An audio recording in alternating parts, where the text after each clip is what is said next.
And there's nothing to me any more serious than this point that you find highlighted in these notes tonight under the name of experience. Because you don't really know anything as well as you can know it until you have experienced it. And when I was thinking of this subject, I recalled a little incident that happened down in Laguna Beach this summer while I was there. One afternoon, on my way down the little footpath to the beach, I saw these two very perplexed ladies standing by a parking meter with this worried attitude, and one of them called me. I was going to ask when I approached them, I was going to ask if I could help, but I didn't have to because one of them asked me. She said, "Can you tell me which slot I should put this nickel in for where my car is?" It was one of those single stakes that carried 2 meter heads, and it was planted right squarely on the line. And it just happened that the lines were diagonally drawn at that spot because it went around the curve. So it was easy enough to see that the arrow pointing this way was for the car that was that side of the line. The arrow pointing this way was for the car that's this side of the line. But they were from out of state, and they may not have had any acquaintance with this sort of thing. So when she asked me if I could tell her, I said, "Yes, it is this way." "Are you sure?" I said, "Yes, I'm quite sure." They pinched their nipples, looked at it. "I don't know." Or I said, "Let me explain it to you, and I'll show you just exactly how it is so you..." "No, I don't understand these things." And I said, "Well, I can fix it very easily so you can understand it." No. She would much rather worry that I was right. She said to her sister or whoever it was with her, "Oh, I hope he's right." And I said, "Well, don't take my word for it. Ask someone else." But I could fix it so you never have to ask anyone else if you just let me describe this simple... And then I thought, well, there are none so blind as those who will not see. I didn't make that up. It's been said for years, and I used to repeat it, and I didn't quite understand. I can't say that I understand it fully now, but it has greater meaning for me now than it ever did before. After you have had certain experiences on a level that is beyond the visible level, you can't describe it in a way that will be satisfactory to someone who has never had a similar experience. If people are fond of you, they will try to accept it. And even if they're not, they will at least think about it. But you're talking in a dimension that they have not entered. And it's just as difficult to try to speak about a four-dimensional experience in terms of 3 dimensions as it was to try to tell that woman or try to get permission to explain the thing to her. She just wouldn't have it. Whether she wants to go through life always asking someone whom she feels must surely know. I must have looked so stupid that she didn't quite trust me. But the idea is anyone has the same equipment that the next has. And anyone can, if he will go into that dimension, start awakening it and draw it forth.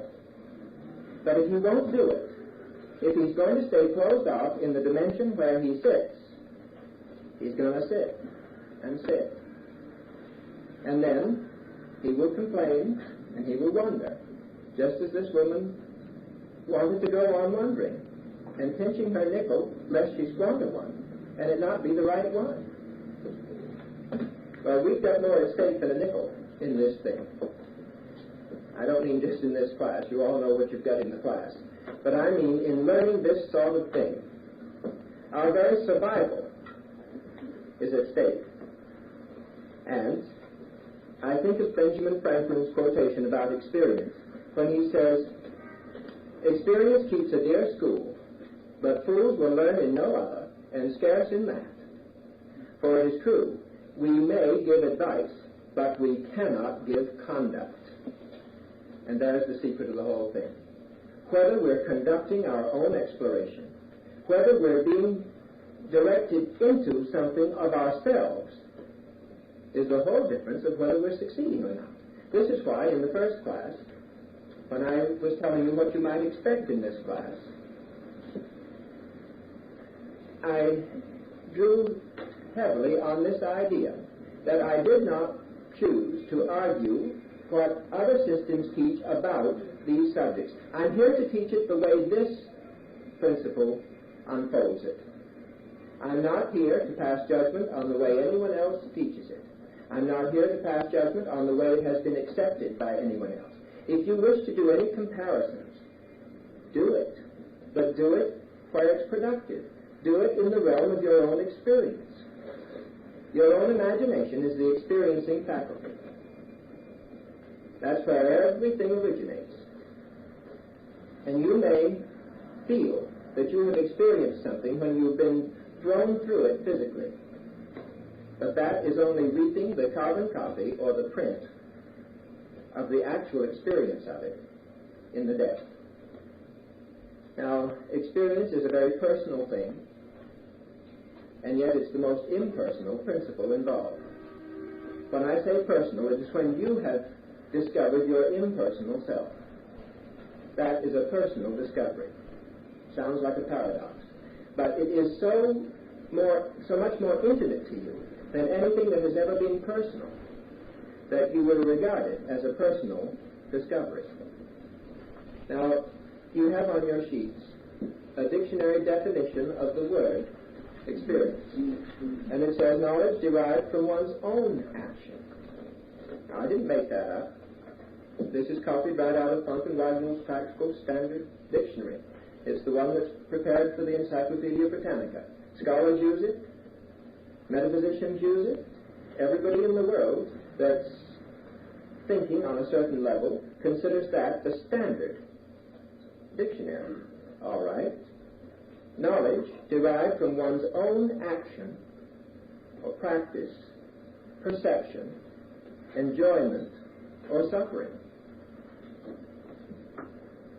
Now, they obviously understand that all of life is not a path of just roses and sunshine. They must have discovered, when defining the word experience that way, that it's perfectly possible, in a deep way, to experience enjoyment as well as suffering and learn therefrom, to reap something by way of results from that enjoyment or that suffering. And the key to this is the very next part of the definition: spiritual exercise of the mind. Now, I've thought of that before and I've read it before, but until I had written this book, I didn't have any idea how accurate I was. That the mind, on a mental level, does not experience. It only selects. But when you go down to a spiritual exercise, you're going to reap some experience. Here is a definition in the dictionary. I'm not accepting it just because it's in the dictionary, but that dictionary is confirming my own experience of the thing. Spiritual exercise of the mind is their definition for experience. So, the being is indeed mind, but it isn't just mental, as we've said before. That the being is as physical as it is mental, as it is emotional, as it is spiritual. It's one being. And you cannot ignore any one of those four quarters. Far from this teaching that we must deny the existence of everything we see. This is just the reverse of it. We must deny that what we see is all there is of what we see. We've got to stop trying to escape from appearances and learn how to expand our perspective so we can inject more into appearances and give a more developed appearance. We don't need to go on with conditions that are less than satisfactory, and we never will rise above them as unsatisfactory unless we get out of this business. Someone was telling me the other day, well, I know that For years and years I studied metaphysics, and I know that until I dropped all that and began facing reality, until I began being realistic, I was sick, I was this, I was that. She decided that in cutting off all work that she was doing beneath the surface, she was being realistic because she was living right out here in what she saw and what she knew she saw. Well, I asked her then if she was, since she's so successful with this realism, why come to me with the problem? What is this big problem? Is it something that is real? If it's real, then don't approach me with it, because I can't get rid of a thing in the world that is real. And then, when I explained to her that what she had been studying, there was nothing wrong with what she had been studying, but just the way it had been presented to her, she was believing that she must just deny the existence of everything that appears. I say, no. You deny that what appears is all there is to what appears. Next, when you begin to find out what it is within that is sending forth what appears, you can do something about it. Then you're tapping the realm of experience. Now, Blake says that as the true method of knowledge is experiment, the true faculty of knowing must be the faculty which experiences. There again, he has seen the spiritual depth to mind, that it was the mental thing, that the mentality selects, but the spiritual level experiences. That's causative. There is the realm of conviction, and nothing short of it is experience. The rest is sensation, yes, but not experience. So, we've got to tap this faculty of imagination. We call it first a faculty because that's how we come upon it. But after we've begun exercising it and using it, we discover it's the whole being, that it has an imaginative faculty, yes. But like many states, like the state of New York has the city of New York. But New York City is not the whole of New York State. The imaginative faculty is not the whole of imagination. When you understand imagination as the free functioning awareness of being, outside of which there is nothing. So, people resist experience. They just despise it because it cuts them off from the period of innocence. Children, in their age of innocence, are absolutely free from most responsibilities. They find that the world exists for them, and the whole of life, as far as they're concerned, is pretty much the gratification of their desires. They regard society as something that has been provided for the gratification of their desires. And it's a heavenly, blissful time of life when that's going on. But it passes, and it passes in everybody.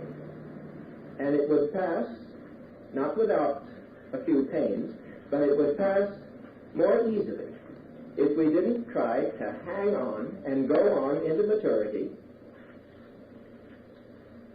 closed off around this age of innocence, trying to perpetuate something that we have graduated from. You know, as long as you're a child, this imagination operates in just that way. It has no limits on the outside. There's nothing in the world to constrain it. It wanders, it roams, there's no limit to it because it is itself infinite. So if it's ever going to have any direction at all, that direction has got to be initiated and disciplined from within. And you think of sailing down a river, as long as it's still a river, and you could be on a canoe or a raft or whatever, and you've got the banks there keeping the current going in a certain direction. You've got certain sides, certain walls that frame it. So your course is perfectly delightful. But you go far enough, and whoosh, you're in the ocean, and there you meet some pretty severe buffeting. You find that the walls are gone, the banks are gone. There's not a thing there. If there's going to be any direction to this vessel that you're on, you have got to find that direction from within the vessel itself. There are no banks to depend on. That is just when you pass from the river to the ocean. This is passing from innocence to experience. And our maturity, metaphysically, depends certainly on whether or not we make that transition with a little grace, whether we look ahead from our standpoint of working this thing from within, or whether we keep trying to hang on memory. You have one direction you can go or the other. You can advance to imagination and discipline it and direct it, or you can return to your memory images, and you can hang on, and you can try to duplicate experiences on the pattern of the old ones. You can try to make the whole world of experience be to you a duplicate of this blissful innocence. But you're going to be hiding your head in the sand if you do it, because the oak does not stay an acorn. Even the dahlia doesn't stay in the bulb.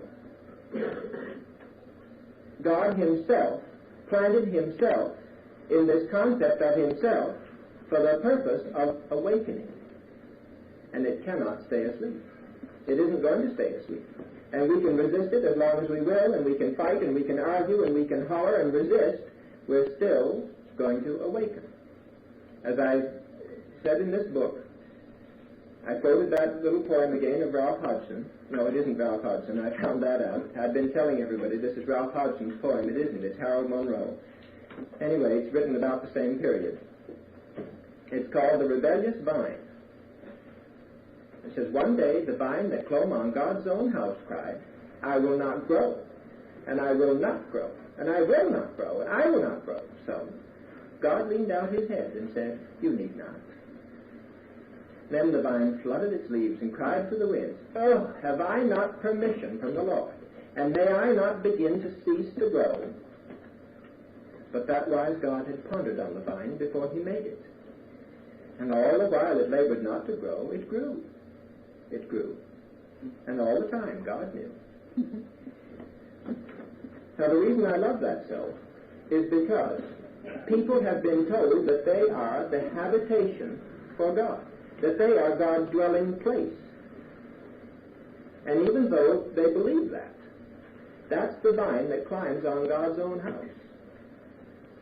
And even though they resist the growing, the awakening, it has no effect whatever, because the house is not awakening, the vine is not awakening, it is the occupant that is awakening. So all the while, in our illusion that we are the house, or the vine that grows on that house, in the illusion that we are the dwelling place, all the while that we resist this awakening, doesn't do one bit of good, because it grows anyway. Because we are the being. All the while we have believed ourselves the habitation, we still are the being. Because no one in this world, even though he calls himself one of 3 billion, he cannot prove that anything exists for him apart from his awareness of it. And that is the being. The awareness of being is life, and that life is your life. Not the thing you're aware of being in, that is not your life. That is a temporary encasement. You are not your dresses, you are not your suits. And the day's coming, you're going to discover that you are not just that skin and bones, and veins and blood. But as you advance, you're going to always be interpreting on all 4 levels. You will still, as long as you're in the crucifixion or the resurrection levels, you will always have the 4-fold nature, even though you will pass from the visible view of those interpreting you. But that's not going to stop you from externalizing a literal interpretation. Now, talking about maturing, St. Paul says in that letter to 1 Corinthians, that when I was a child, I spake as a child, I thought as a child, I understood as a child, but when I became a man, I put away childish things. Now there's the thing. Have we become mature, metaphysically, or are we still chanting statements Are we declaring truths, trying to antidote our fears? Are we taking words and saying them, feeling that in that repetition some magic formula is going to evolve and something's going to come to our rescue? If we are, we're not maturing one whit. We're trying to take the age of innocence on out into experience. Or are we haggling over the difference between this approach and all the approaches we have known? Because if we are, we're not learning this. The only way in the world to learn this is to get in it, settle yourself in it, and think out from it until you deepen some kind of an experience of it. And when you experience it, then you're going to be able to make your own comparisons and make them very meaningfully to yourself. But we can't do it as long as we think we're the vine that climbs on God's house. You've heard it said in Scripture that the Son can do nothing of himself but what he seeth the Father do. And we've all been trying to accomplish these great wonders as the Son of God. Well, the Son can do nothing, and that's what it's been told so clearly.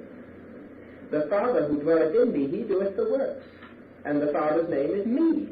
I am. Thou shalt have no other gods before me. That's the being that is crucified in me, that understands itself as me, and therefore that is the name of the created being. So it takes the Father to constitute some effect. It takes the awareness of being to become aware of being something. We can't do that as the Son, because the Son is that something that the Father is aware of being. See how we have to ascend and keep backing up over and over again. When I say back up, I simply mean enlarge your perspective, get a wider view, and stop believing that you're just this surface appearance with a mind inside. It's so much more than that. And as you will take up occupancy as the being itself, then you will be discovering the discovery of John 14, where it says, in answer to Philip's question, show us the Father, and it sufficeth us. This very symbol of human imagination says, have I been so long time with you, Philip, and yet hast thou not known me? He that hath seen me hath seen the Father. And how sayest thou then, show us the Father? If ye had known me, you should have known my Father. That explains, I and my Father are one. We go on quoting it, hashing it over, believing that somebody 2,000 years ago said he was at one with the Father. But Jesus of Nazareth is the spiritual seer's prototype of creativity. It simply means Savior. And nothing in the world in you is going to save you from consenting to the ugly appearances of today, but your own imagination working in its spiritual depth, resurrecting the being that you are out of the belief that you are this little thing. Nothing else in the world can save. That is the one way. So he that believeth on me, the works that I do shall he do also. And greater works than these shall he do, because I go unto the Father. Now if we thought for 1 second that was a human being boasting that it was so good that it was going to evaporate, but that's all right, they could come along, they'll do great works, because he's gone to the Father. Doesn't make any kind of sense. But he that believeth on me, that his own imagination is the being, he shall do the greatest works that he's ever known himself to do, and far greater than that, if his sense of me advances to be the Creator. If it will take up occupancy as the Creator, not be ashamed, not go hiding its head, not be afraid of feeling that it's blasphemous to claim Godhood. If he will go to the Father, then surely greater works than these, that is, any that we've done up to now, shall we do. And people are doing them right and left. We've got now 7 case histories out of, tonight is the 4th class, the 4th week. Now I've had 7 fulfillments. They're wonderful. We've got to have 90. Before this thing is over, we've got to have the 90. So, don't feel that you're being bludgeoned or whipped and you're pressing against time. You're not. You're not pressing against time at all. You're only resurrecting this capacity to feel intensely. That's all. That's what's going to do it. Now, there was a lady that called me a couple of weeks ago, and her cat, she has two of them, but one of them was willed upon her, wished upon her, sort of a stray that she began taking care of, and then found she had two cats. Well, her old favorite had just wandered off, and her heart has been sewed up in this cat for quite some long time. And she was really beside herself with fear that the cat had been run over someplace, because at the time she called me, it had been gone 2 days. So, she said, what am I going to do? Well, I said, what do you want done? Well, I want my cat. Okay. Then if you want your cat, you must start assuming you have your cat, not that she's going to come back. All this malarkey about knowing that she's going to be all right, you can save your effort because you're just wasting your time and your energy. What is going to be is accepted by the being as going to be, and it keeps it just that far ahead of you. But the Creator's name is going to be or will be. The Creator is I am. So, if you want your cat, you must assume you have your cat. What would you be doing if your cat were there? Oh, she said, I'd probably be mad because she was tramping up and down on me. So she got that feeling that, as the cat would often do before light in the morning, get on her and start treading and treading. A gesture that would have made her clacker into the middle of the room ordinarily, but not this time because she wanted the cat back. So she got that feeling that the cat was standing on her stomach and actually treading up and down to waken her. And when she got up in the morning, she didn't go looking for the cat. She acted as though the cat were there. She went out and sliced its food and prepared it and placed it down on the floor for the cat. It wasn't until the next morning that the cat came back, having been gone 4 days. But it came back and ate the food that was put down for it. You see, that's the difference between thinking about her cat, wishing for her cat, calling somebody to get her cat back, saying, yes, dear, I'll help you get your cat. Now, you go to sleep, you forget about it, I'll help you. What good is that going to do in resurrecting the feeling that I have my cat? None whatever in this world. This is why, when people say, now, will you work for me on this? I will work, indeed I'll work. I'll work to tell you how to utilize this force and to awaken it sufficiently so you can maintain a feeling. Because I can feel that you've got your cat. But I can only feel it of you. I can't feel it in you. You're the only one in the world who knows your cat is back. Or your bank account is out. Your stocks are out. Or whatever is bothering. I can feel that anything in the world is true of you. And if I maintain it, I can bring it as an evidence into my world. But because my world is a bigger world and demands are very great, I'm not going to be able to sit and think about that cat or that stock forever and ever every day. And this is why evidences will come. And in the old days when I was teaching it the other way and doing their work for them,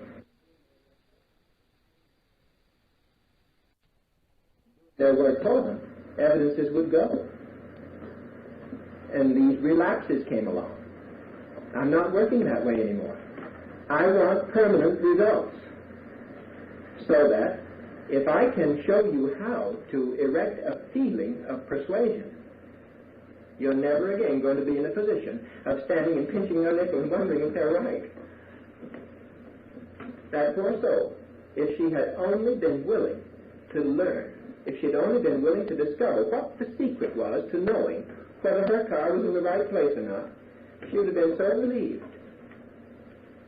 Now, I say it's a silly, simple illustration, but it certainly does indicate what people are doing on another level altogether. But they are requesting somebody else to make their decisions. They're requesting somebody else to feel that a thing is true. Well, I can feel that it's true, but I can't feel it in you. I can feel it of you, but that won't quite do. Now, the difference between a cause and a means. People will say that this certain, I know why this happened because, and then they'll give you the rehearsal of events that led up to it. They'll say that's what caused that. I know that's what's behind it. Well, it isn't what's behind it, it's what's between it. Because I am always the being that is behind it. The spiritual depth of you is the cause of anything. Now, in this book, I have, in speaking about that chart that I drew out of the 4 levels, I said that that diagram is just as useful for diagnosing the nature of discords or unsatisfactory conditions as it is for producing the satisfactory solution to those conditions. Then I made it clear that I had not said diagnosing the cause of those conditions, because the cause of any condition is always the same. The being to whom it appears is believing in his depth that it is so. Now, he may not like it. It may be much against his choice, but his senses are testifying to it because he is believing it is so. So the cause of anything is always the same. There's never another secondary cause. And you will find these references from Isaiah to be very familiar ones, and they're selected only to drive that point home. And they'll take on a new ring. There is no God else besides me. Not somebody 5,000 years ago dictating to someone else and that one writing it down for all time. No. This is someone who had experienced on a level that isn't visible and had discovered that his own awareness of being is the cause. So, there is no cause else, there is no God else besides me. To whom will you liken me and make me equal and compare me that we may be like?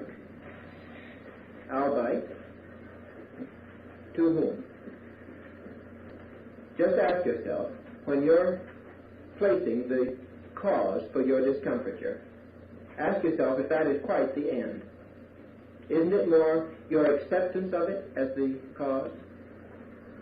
Ultimately, if you follow those chains, it'll fasten themselves right around your own neck at the end. You start looking for causes. You'll be able to trace all the events that led up to that appearance, but they will not one of them have caused it. They will have been means set in motion by some spiritual activity within you. Now, it may not have been some pleasant activity, it may not have been some desirable activity, but it will have been spiritual, because spirit only means essence, or the feeling of actually being. So, if the feeling of actually being something, even though it was unpleasant, has set something unpleasant in motion for you, you found the cause. It wasn't one of the events that led up to it. Those were all means set in motion. I remember hearing Neville talk about how the animal kingdom is the outpicturing of the emotions of man.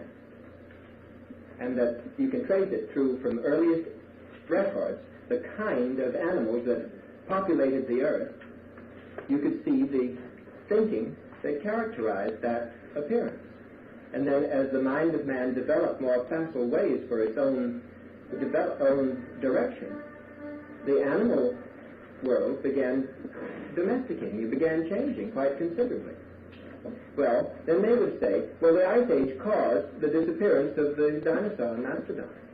Not at all. The Ice Age was a means used. If the mind of man was not outpicturing in those terms, in that lumbering, cumbersome way, then that aspect became sterile. They couldn't reproduce. And the Ice Age was only a means used, not the cause. And then, it's quite interesting to note that the archaeologists have discovered a human footprint beside that of a dinosaur, supposedly at the same time, imprinted at the same time, which I love discovering because Blake's statement, where man is not, nature is barren. And if anybody believed that man came after dinosaur, they were believing physical man, just the appearance. The fact is, man is God present. And if it certainly takes the awareness of being to present an awareness of being even aware of a dinosaur, or aware as one for that matter. But man is not the dinosaur. He's only outpicturing in terms of. Just as man today is outpicturing in terms of a far different kind of animal life. But you know, you look even in the jungles of Africa, the jungles of these places in South America that have never even been explored. The animal life is savage because the human population is savage. And here in the United States, they've got government preserves specially dedicated to breeding buffalo. And it's still a dwindling race. They can't make it perpetuate because the mind of man isn't working that way. It isn't outpicturing in those terms. Whether or not it has become spiritually aware, we don't know. It hasn't on a very large scale. Nevertheless, it's spiritually outpicturing, whether we know it or not. Now, we find in this realm of experience some pretty bitter things. We come across some things that we despise. We come across things we wish we could get out of. We seem to think, because the old systems have told us, now dear, they're not real, so we seem to think that somehow we're going to be picked up and we'll sit on a rosy cloud and we will never again have to face such things. I wouldn't be so stupid as to encourage you to believe that once you become aware of the spiritual depth of yourself as the Creator, that you will never encounter another storm. That would be absurd, because if you didn't encounter another storm, you'd still be sound asleep. The storm is only the interpretation of something you're just now discovering. And upon first view, things definitely, as a rule, look pretty grim. But you're going to encounter obstacles, but they're not going to be impossible. They're not going to be too difficult. Because if you understand the nature of an obstacle, the necessity of a conflict, and you know who you are, you will be able then to learn the lesson from it and grow. And you'll see a couple of very wise statements here, one from Emerson, saying that when it's dark enough, men see the stars. Now, I know that some people absolutely will not face their release until they're just jammed right into a corner and have no choice. There's a lady that was new at this kind of thing that got her answer last Thursday. And she was really literally so pressed into the corner that she had no choice. She just had to turn around and be it. There was nothing else left for her to do. She tried everything else in the world, and she blamed everybody else under the sun. And at least she tells me that. But when she turned around and faced the cause, and put that cause into what she definitely had to have, she had it in a matter of hours. So when it's dark enough, men see the stars. Or that old ancient Oriental proverb, that all sunshine makes a desert. If everything is roses and sunny sweet, and to your absolute liking, you're going to stay sound asleep in your belief that conditions have independent existence from your perception of them. But the very experience of suffering a little bit prompts an effort to extricate yourself. You're going to begin to escape if you feel a little bit uncomfortable in it. So welcome it. This is what St. Paul means about taking pleasure in his infirmities. Not sitting down and hashing them over and telling, oh, how I did ache, oh, how it was. Not at all. But to recognize that it was a necessity, that Any other way, I would never have awakened and discovered that it got its life from my occupancy. They all get their capacity to stand out as situations in your world through your occupancy of it. But you don't have to stay occupied. Once you know who you are, you're free to detach and then face yourself with the new definition you've chosen for yourself and get right into it and fuse with it. And when you do, you're going to see that you're experiencing a completely different meaning. Now, someone asked me the other day, how can I say that so-and-so has happened when it hasn't happened yet, when I know it isn't the case? Here's someone who's working on a problem, and she said, the other day, I got the feeling, and I said to myself, now it's going to be all right, it's going to be this, it's going to be that. I reminded her that going to be isn't going to do it, but I am it. But she said, how do you expect me to say I am this thing when I know I'm not? You see, there's the conviction. And her conviction that she is not is what's going to keep projecting for her the evidence that she is not. Now, that's a perfectly legitimate question, because I know that any number of people are worrying about the same thing. How in the world am I going to be honest with myself and look at situations around me that deny my ideal and tell myself that my ideal has already happened? Well, you can't, as long as you're stuck there taking your cue from situations around you. Don't do that. Learn that the situation that now surrounds you got its substance from your occupancy of it. Then, if you have an ideal that is different from your present situation, be just as willing to shut out the present appearance in favor of the selected definition. And then, deepen your conviction of being it. Stay in it. It won't happen in a second if you're undisciplined. But stay in it and stay in it and stay in it, and through familiarity, develop an actual feeling of being it inside. You see, that girl's complaint was based entirely on trying to picture herself in it on the outside. And that isn't where this work is done. This work is done in a spiritual death. And it shouldn't be too difficult if you can silence the appearances.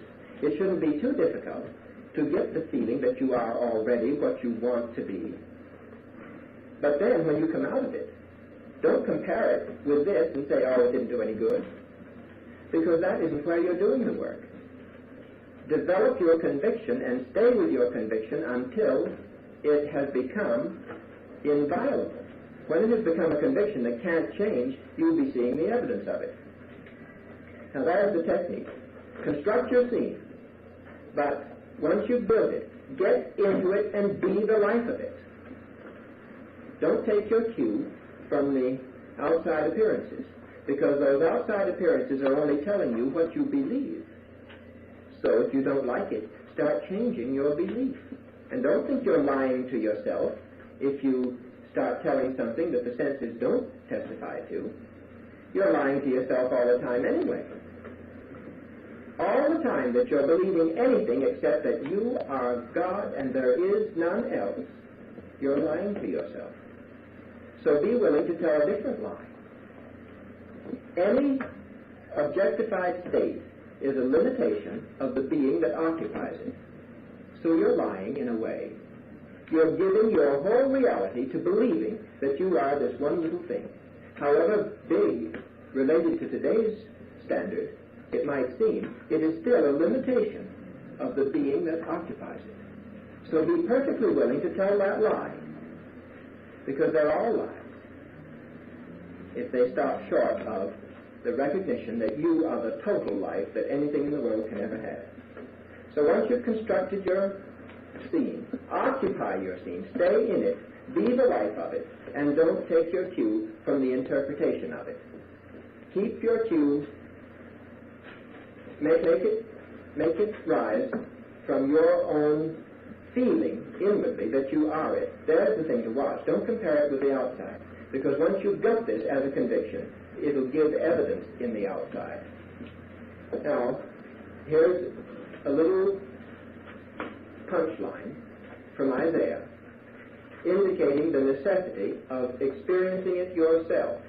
When it says, they shall build houses and inhabit them, these houses are the situations that we want to dwell in. They shall build houses and inhabit them. They shall plant vineyards and eat of the fruit of them. They shall not plant and another eat. They shall not build and another inhabit. How many people are calling to get somebody else to inhabit their scene? I want a scene. Now, will you work on this for me? They shall not build and another inhabit. You've got to inhabit your own scene until you develop the feeling of actually being that. If you're the one that's going to experience the result, if you're the one that's experiencing the dissatisfaction, then surely you're the one that's got to change that feeling, because you're the one who feels it. So you shall not build a scene and have somebody else inhabit it for you, not if it's going to do any permanent good. And you shall not plant a vineyard or some ideal and have somebody else eat it for you. It won't nourish you. It won't satisfy you. It won't do one thing ultimately for you in resurrecting the being that you are. Now, I can realize why this seems to be so unfair based on other teachings. Because the other teachings are not designed, at least they're not claiming to do what we're claiming to do. They're telling you how to get things in your world. They're telling you how to produce better conditions, how to have better health, how to have better environment. Well, this is all well and good, and we're promising that too. But we're not stopping that. We don't want you to have your environment ripped away from you after they've gone to sleep. The old system works just like a sleep-teach machine. It'll feed its suggestions into you until you accept them and give evidence of them.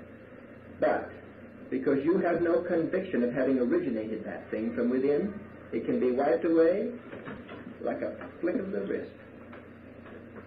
We're not teaching that. We're teaching you to awaken the being that is sleeping, so that when that being is awake, you are never in a position of being helpless. Now, we're facing the 20th century, where 20th century, yes, we're in the 20th century, we're facing the 21st. And with another success like today, I don't mean just the Giants winning, I mean the astronaut that took second place to the Giants in the headlines.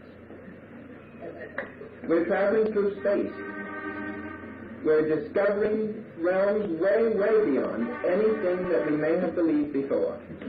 And when they get to the moon, when they get to Venus, that is going to be as nothing when they discover that there are whole solar systems beyond, and then other dimensions beyond spatial systems. So there's no limit to the unfoldment of this being. And we're never going to make the grade by staying children, trying to hang on to the innocence. We've got to accept the maturity that goes along with experience and face it that way. And it is not a bore. It is not even a difficult chore. It's the biggest thrill in the world to feel that you're doing something about going ahead with the time. But you do it by experiencing and not recalling memory images of the way it used to be. Now, other questions?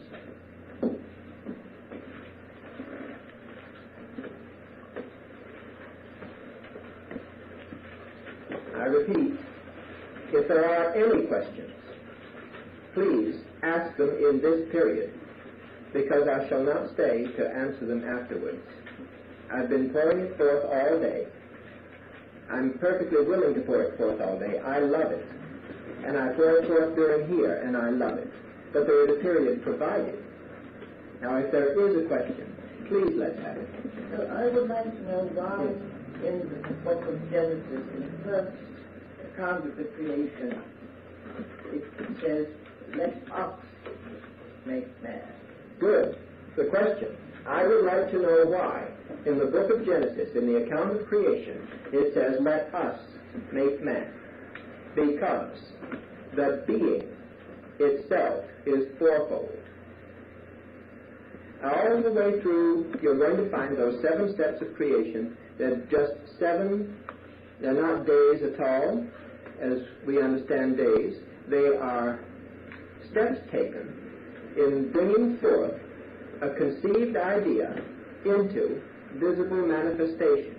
So when it says, let us make man, this is the fourfold being, using all its four levels of interpreting. It's using the physical appearance, the mental level, the mental concepts, the emotional sensation, until it gets the spiritual conviction. Let us.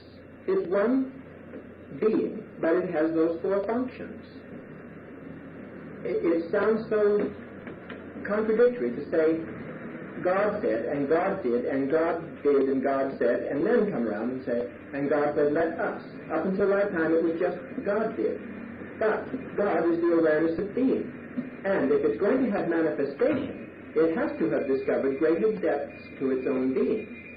And while it is still one being, it has four functions. Does that do it? Yes. But then why did, in the same passage, it say he created the man and woman, and then afterwards this mist came out of the ground, and the woman was created all over again? Out of man. Right. He didn't say he created the man and woman. It said he created the male and female. There's the thing. You see, everything in this book is symbolic. And because the being itself is father-mother, it has to create its manifestation as male-female. That is, it has to give evidence of the being that is. And if the being is father-mother, then the evidence is male-female. Now, in the second chapter, where it talks about there goes up a mist from the earth and waters the whole face of the ground, and God breathed into his nostrils the breath of life, and man became a living soul. That's we described as this shifting of scenery that goes on, this mist that goes up from the earth, until this selection that you have made from the alphabet of possibilities has had the breath of life breathed into it. The mist that goes up from the earth is only that shifting of scenery that's being caused by the reshaping of your feeling, the reshaping of your conviction. And then you have breathed into its nostrils, that is the nostrils of your new definition, the breath of your own life, and that has become a living appearance on the literal level of interpreting. Then, when it goes to speak of woman being taken out of man, this is not male-female. This is, woman is the symbol of emanation. That is to say, Adam's desire, Adam's incompleteness had to appear. He had to have an emanation. So, Eve is that symbol, not another person at all. Eve, or woman, says she was called woman because she was taken out of man. Blake says there is a void outside of existence which, if entered into, englobes itself and becomes a womb. All right. Outside of that which now stands out to our interpretation as visible and real, there is a void which, if my being will enter into, we see she's Eve. That's my emanation. And if I enter into it and fuse with the feeling of actually being it, I have fertilized that womb of creation which sends forth the visible manifestation of it. Does that do it? Yes, I do. Thank you. Yes, Mr. Very often when we're in the process of making decisions or making choices, we have an inner argument between somebody and somebody. Mm-hmm. Will you explain who these two beings might be? Yes. Carry on the The argument. gentleman says very often when we're trying to make a decision, we experience inner arguments between somebody and somebody. Will I explain who those two beings might be? I will first say that those two beings are one being, but they're two different outlooks being sort of sorting themselves by this one being. The being itself is functioning on a mental level and is sorting data. And there's where you're going to have your arguments. And if you want to settle an argument between those two voices very, very quickly, take the part of one of them and assume that it won, that that's the way it now is, and get the feeling that comes from it. If it's unpleasant, take the part of the other one and assume that that one is the one that won. If it's in direct opposition to the first one, it's bound to be pleasant if the first was unpleasant. Then you've made your decision. They're not two people. any more than your world that appears so populous with people has any identity apart from your perception of them. The being is one, but the characters appear multiple. Those characters are going to argue. Those characters are going to, I don't know if in what you're telling me, if this involves actual memory images of people who populate your world and you hear them arguing, or if you feel that there are two parts of yourself. All right, this is the way I thought you meant it. All right, two aspects of your own being arguing. So what I said goes. Assume that one argument won, that that's the way it went, that you decided in favor of that, and test the feeling that you get. You mean test it for a feeling of rightness? Just for a feeling of how, whether it makes you feel good or bad, as if it was a correct decision or a very serious mistake. Then test the other one. Anybody that's facing a decision can do that, you know. Go 6 months ahead and look back, assuming that you made this decision. You'll get a feeling in response to that assumption in a minute. And if it isn't pleasant, go right back and assume you made the other one. And if that was in conflict with the one that isn't pleasant, then it's bound to be good. Wouldn't they both be wrong? Not if they're in conflict with your feeling. The question is, couldn't they both be wrong? Why, yes, indeed, you might be having you might have a dozen. If you have a dozen, you've got to eliminate them the same way. Because if any one gives you a feeling of dissatisfaction, you have got to vacate that feeling, or you'll be asking the law to present for you some more of the same. So if you have a dozen possibilities, sample them until you get the good one. You may find it on the third. You may not have to go way to the 12th. You will find one that is to you so right in your depth that on looking back on it, you couldn't have made a wiser choice. Yes, sir. When we're in the process of building a feeling of a new state that we want to enter, which is in conflict with the present circumstances, on most things we can close our eyes and visualize what we want. But suppose, in my case, I have ringing in my ears all the time. Now, when I'm quiet, I have an awful time trying to imagine that my ears don't ring. What mechanism can a person use to try to build this feeling? All right. On that surface, did everyone hear the question? Yes, I will. Suppose we have a situation physically that we're trying to overcome. He gives a very specific example of a ringing in his ears.